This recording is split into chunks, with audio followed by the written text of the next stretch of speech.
love lives here. So, a few questions for you right off the top here. Have you gotten caught in the swirl? Have you gotten caught in the busyness of life? Even though you may be retired, have you said the phrase, because I know some of you have, so don't not admit to it now. Have you said the phrase, I'm more busy now than before when I was working? Yeah, yep, snaps for that one from Michelle, right? All right. Yeah, absolutely. And, we get caught in the swirl, we get caught in the busyness and the business, and it's like, and we forget sometimes that, rest and relaxation are an essential part of life. And, we're so busy, we're so caught, it's just like, you know what, I'll just rest when I'm dead. And that's the title. I'll just rest when I'm dead. I got too much to do, there's too much going on, I don't have the time to rest. Are you kidding me, Jeff? I don't have the time to rest. I gotta keep going. I got a mortgage to pay. I got food to put on the table. I got dog food to buy. I gotta keep going.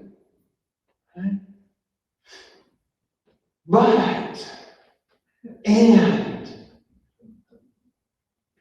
how many of you have run into that? We've been on this hamster wheel of life and running until life decides, okay, you haven't taken time to rest. I'm going to give you some time to rest. I mean, this has been in that situation, right?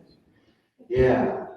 And our little furry friends, they're so wonderful, really. We have with us today, we have Aussies right there, and I see Joey back there too. We have these furry friends that are so wonderful, and they really show us the way if we are open to receiving their little messages for us, because, dog spelled backwards is, yeah. So, I mean, and we also know that God, Spirit, is everywhere present, and Spirit is forever revealing itself to us, through us, as us, and not only us, but look at little Ozzy right there with his little rainbow bow tie. He got all dressed up to be here today, right? Because dogs, for the most part, are pretty chill. They're pretty relaxed. The natural state is they're relaxed, they just kind of hang out. They see a squirrel, they might bark and feel like, oh, that's okay, right? And then they come back and it's like, okay, waggy tail, can I have a treat now? Okay, yeah, now I'm gonna go take a nap.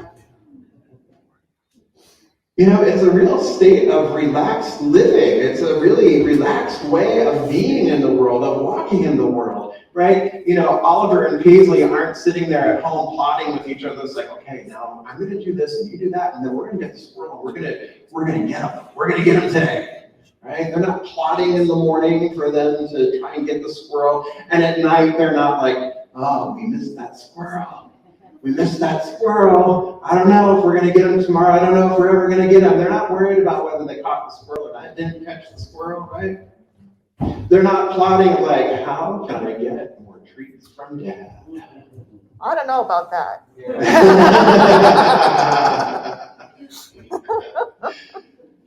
Right? Well, that dad. This dad is like, no, go talk to him. Right?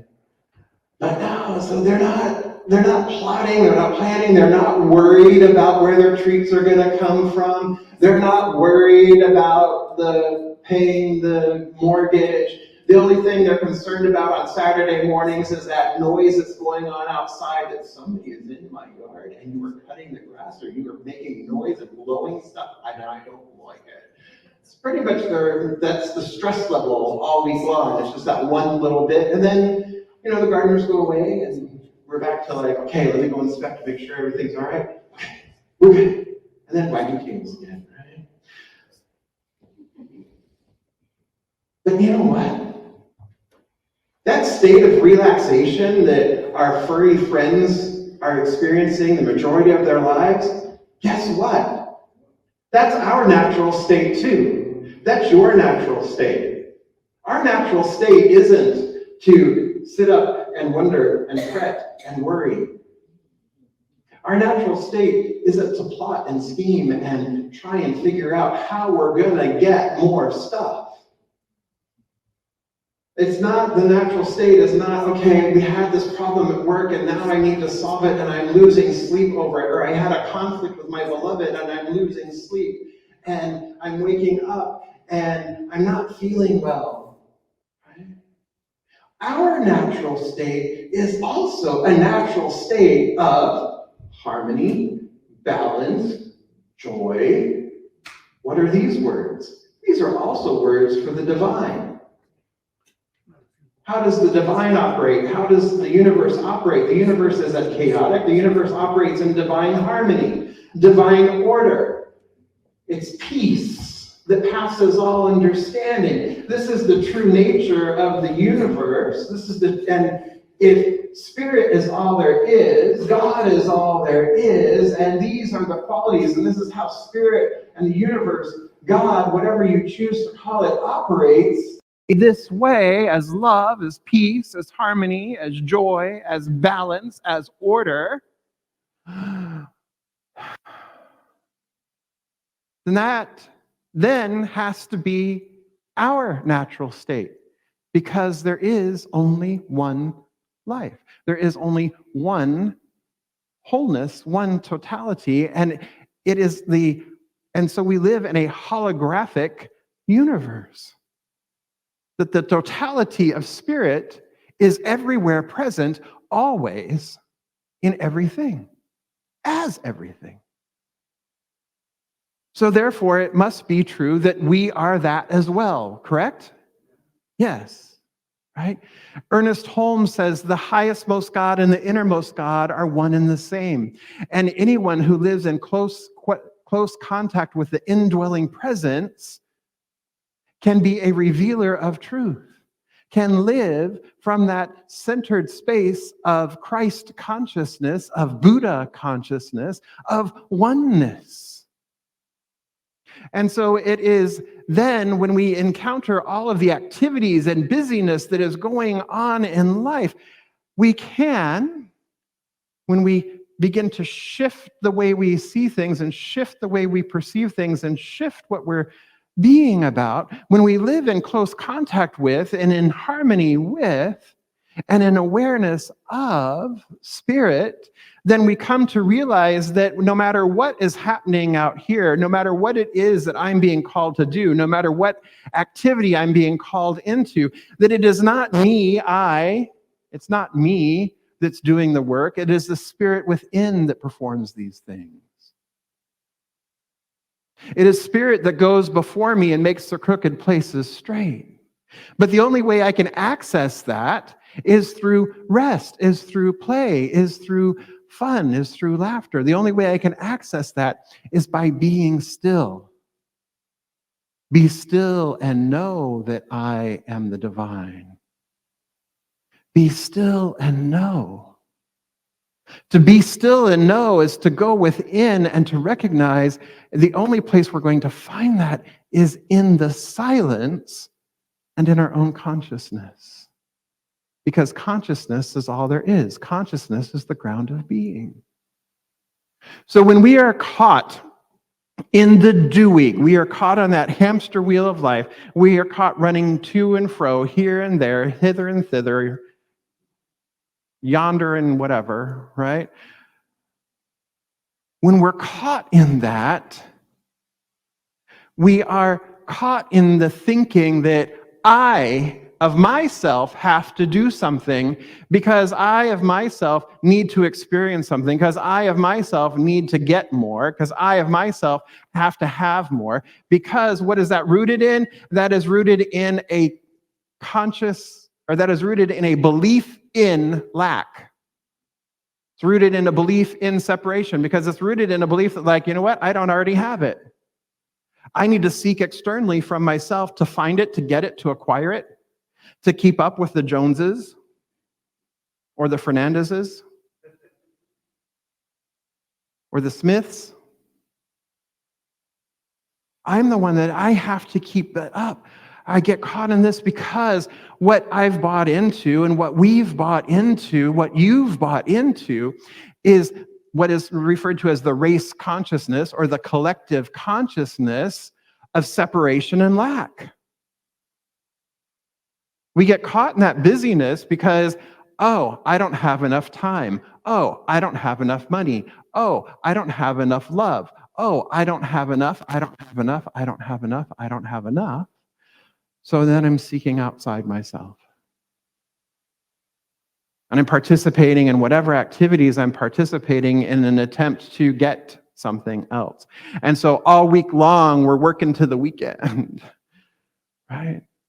We're waiting for some far off or some delayed reward or some delayed gratification, some delayed wonderful experience. Whether you're working 5 days a week and it's like, oh, finally the weekend, hallelujah, all right. Right? And part of that is rooted in the larger context of society of that we're waiting for an afterlife to start living. We've been taught to wait, that we suffer now and that we're rewarded later. That we work hard now and our hard work will be rewarded later. Whether that is on a weekly basis or even when you think about work. Oh, I gotta work until I get to retire. And then once I get to retire, it's like, yay, I get to retire. I'm rewarded for my years of working. And once, for a lot of people, once it's like, I get to retire and they retire and it's like, wow, I have this freedom and wow, I'm just as busy as what I was before, if not more so. Because it is so difficult to rest and play. It takes a lot of courage to rest and play and relax in a society that values and rewards exhaustion. Oh, that's exhausting just thinking about it, isn't it? So we think it's like, oh, I just got 2 more days to a day off, or I just have another week to a vacation, or I'm counting down the days, or I'm counting down the months to retirement, and then. Except life doesn't happen and then. Life happens and here and now. Not then. Not then. So a shift in consciousness, a shift in thought, a shift in idea, and perhaps of approaching life then, is being fully in the where, in the now, in the present, rather than trying to project out. And we can be fully in the present and fully in the presence of the divine when we rest, when we relax, when we take that divine pause and simply be. Now, this can take a number of forms. We can do it through prayer. We can do it through meditation. We can do it sitting and listening to music, or going and sitting by the lake and just enjoying nature. We can do it in a number of ways. And there is no right way, there is no one way. So when I think of relaxation, or when we think of rest, I invite you to broaden the horizons of what rest or relaxation might look like. And define it more as, what brings you joy? What do you enjoy doing? What do you enjoy experiencing? What brings you life? What invigorates you? What gives you that sense of inner peace and inner calm and inner balance? And that is how we can choose to define relax. We relax into it, because another way of looking at it is going into the flow.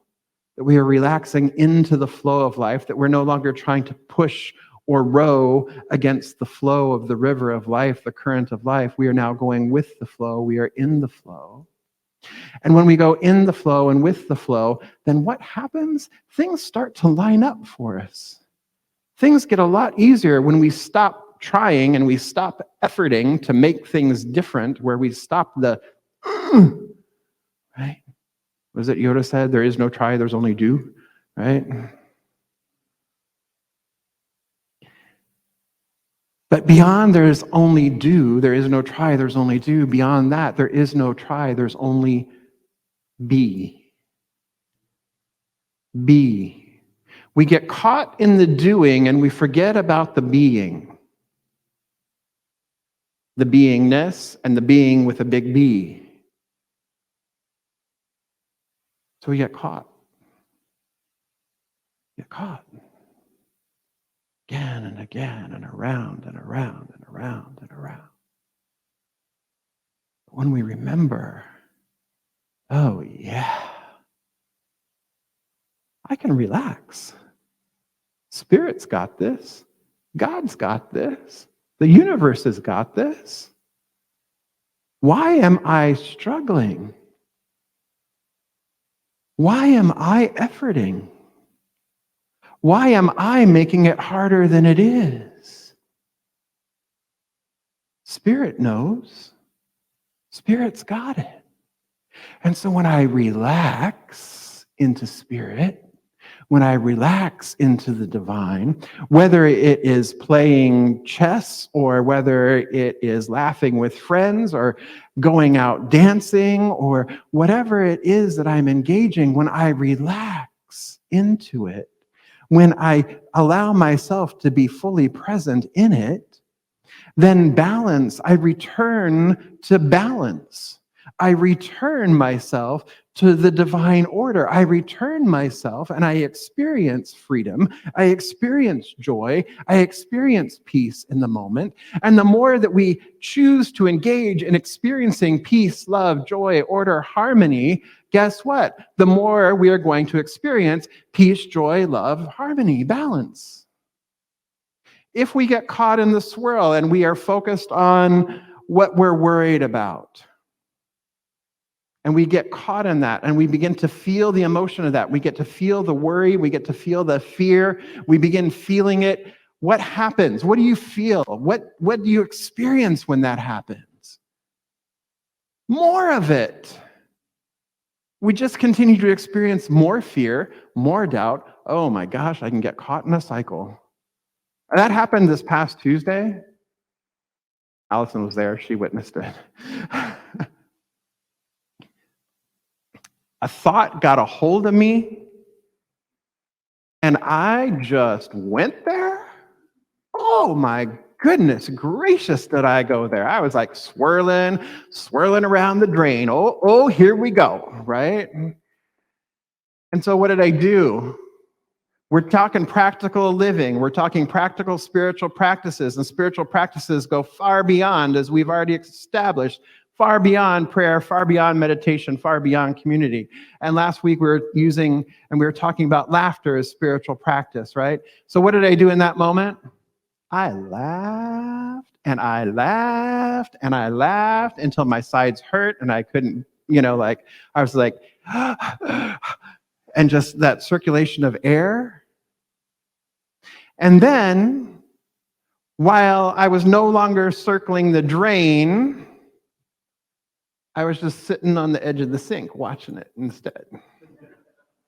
I didn't leave the bathroom, so to speak, right? I didn't leave the kitchen sink. I didn't completely go away from it. But I got to that place, was like, okay, I can just observe this. I can watch this. And that's what I mean when we're talking about practical ways of living, practical ways of applying what we know, the spiritual truth that we know, the principle that we know.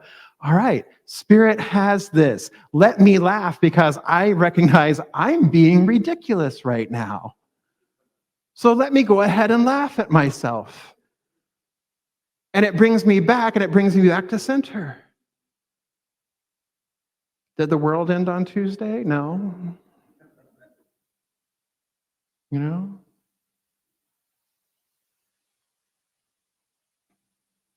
So when we delay, and we're always projecting out into the future, we're not living in the present.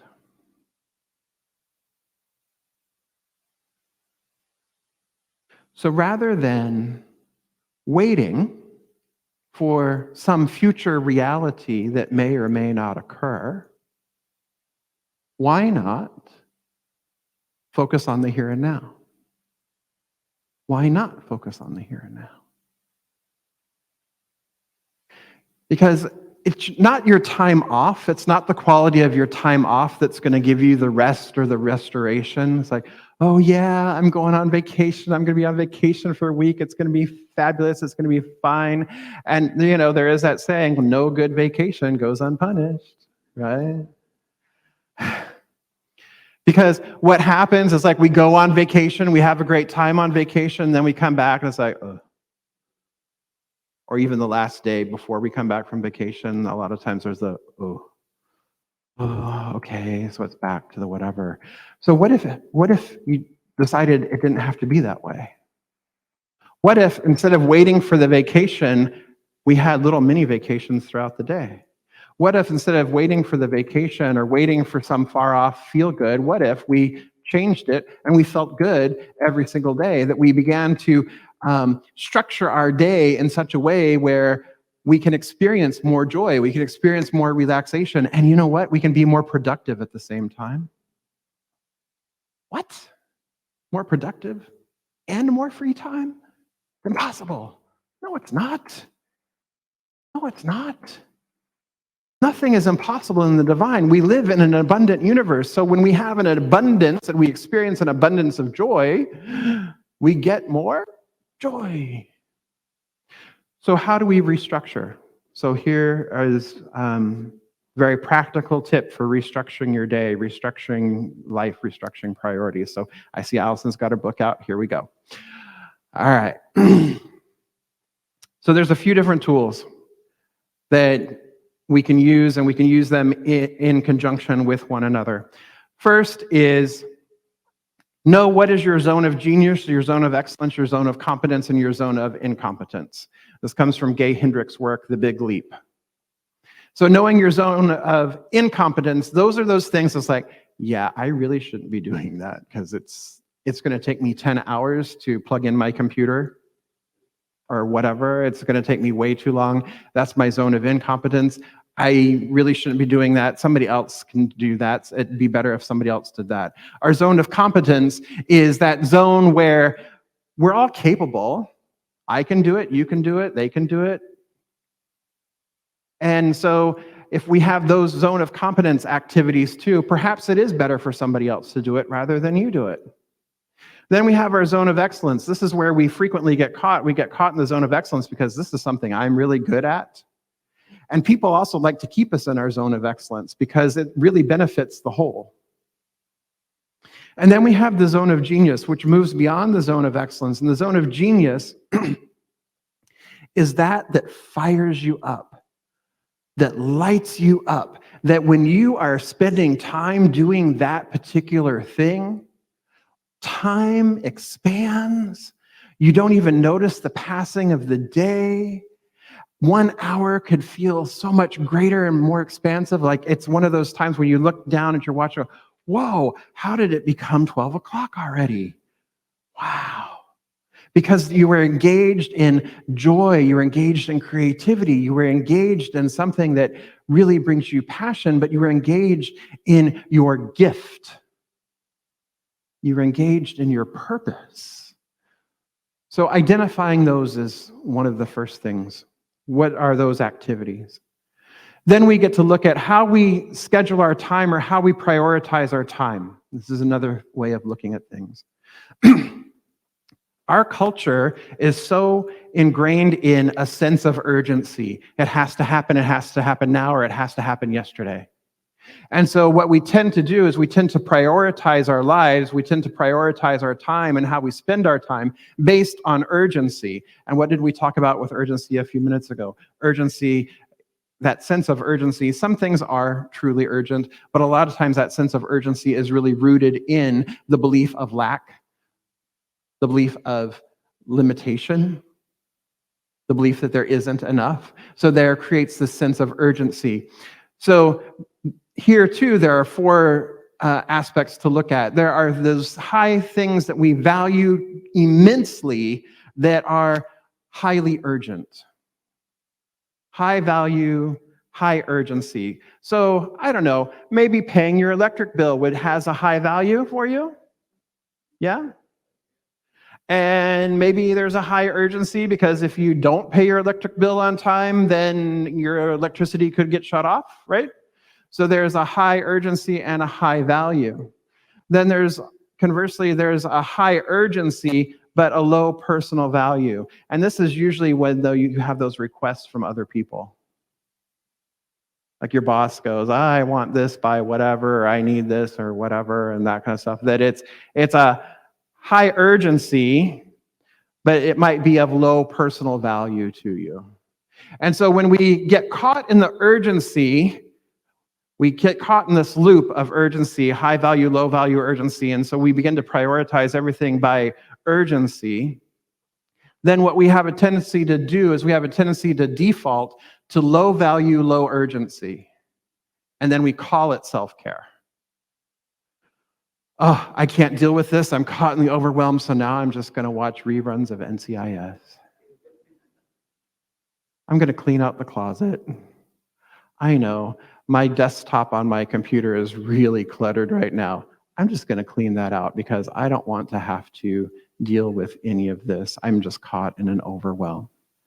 So the low value, low urgency, those pieces are important.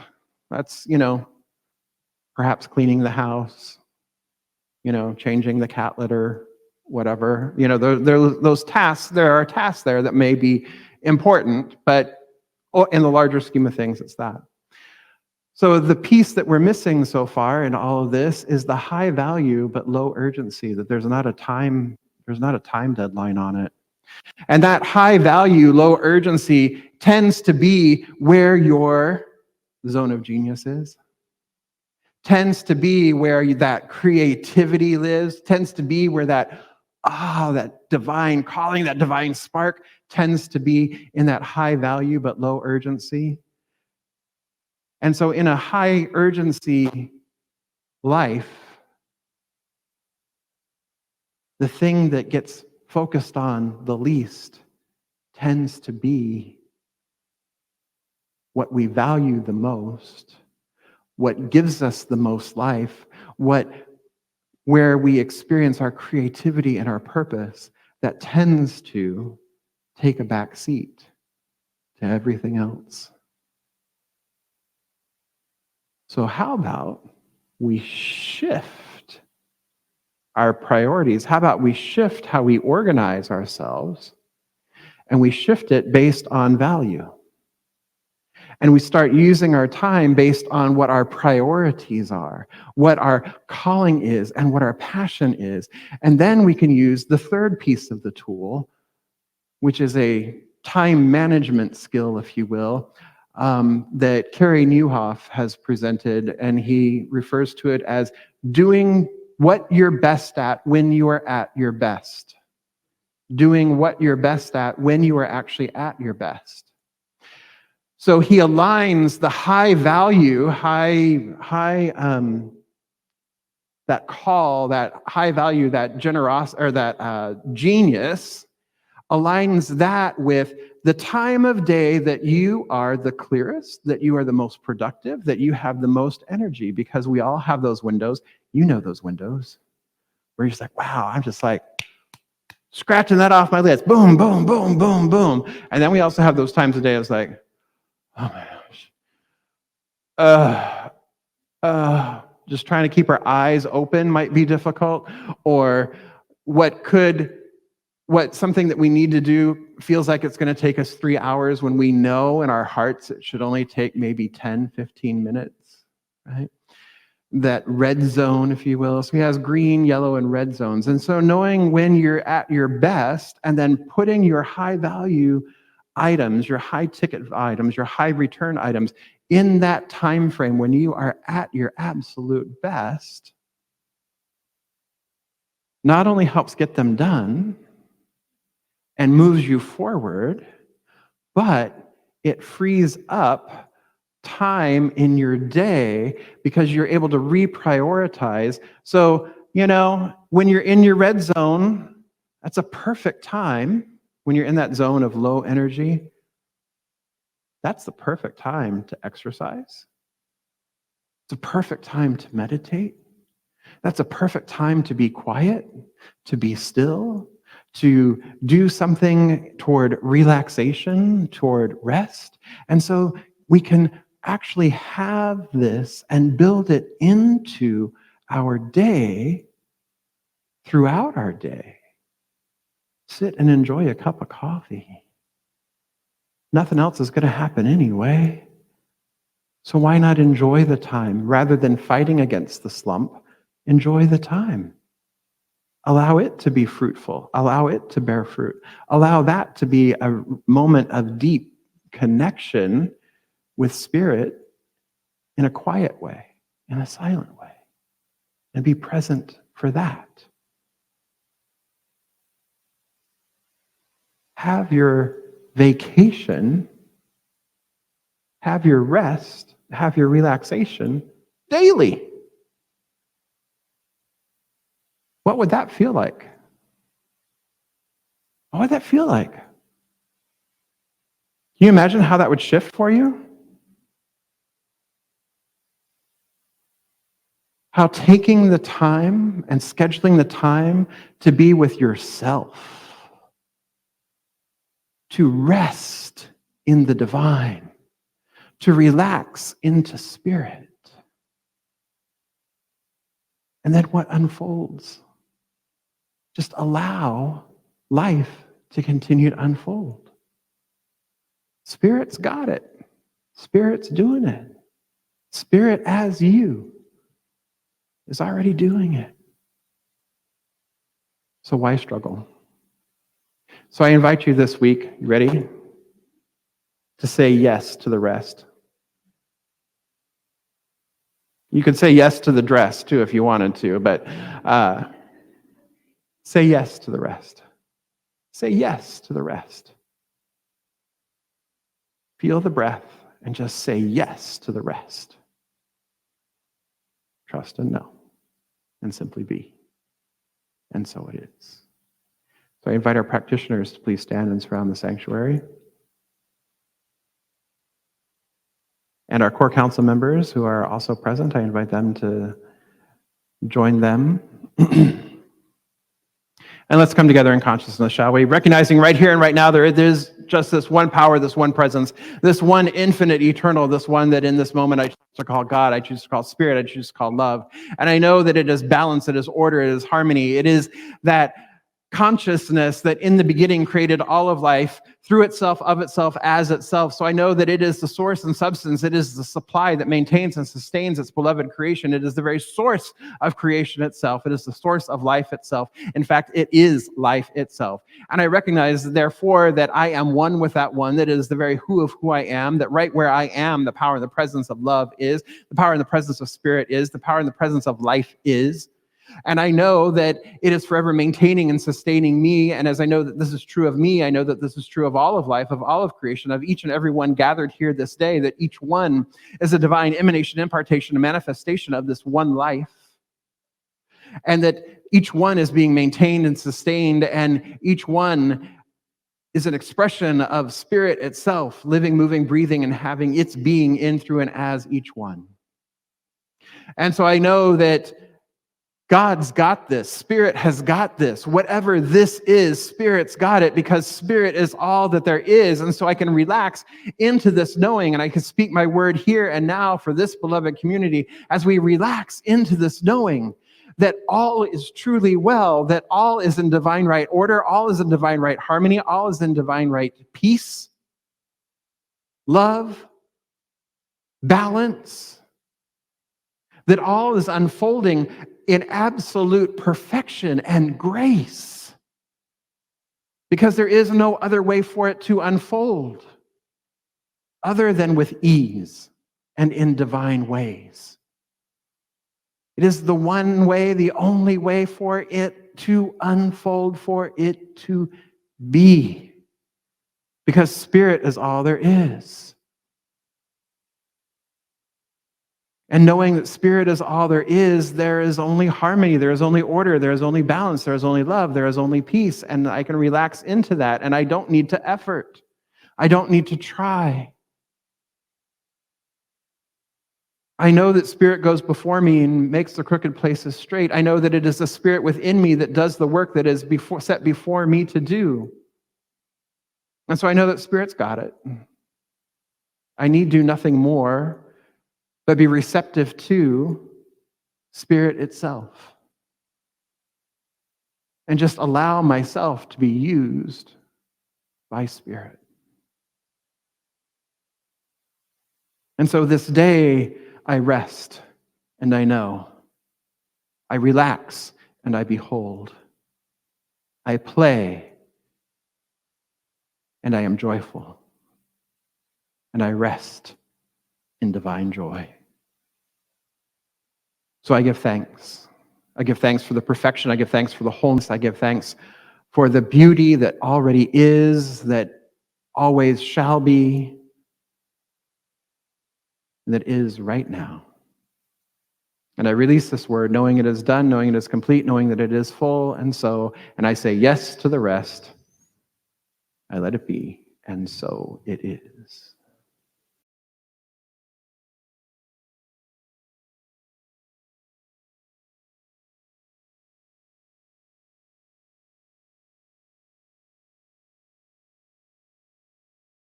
Love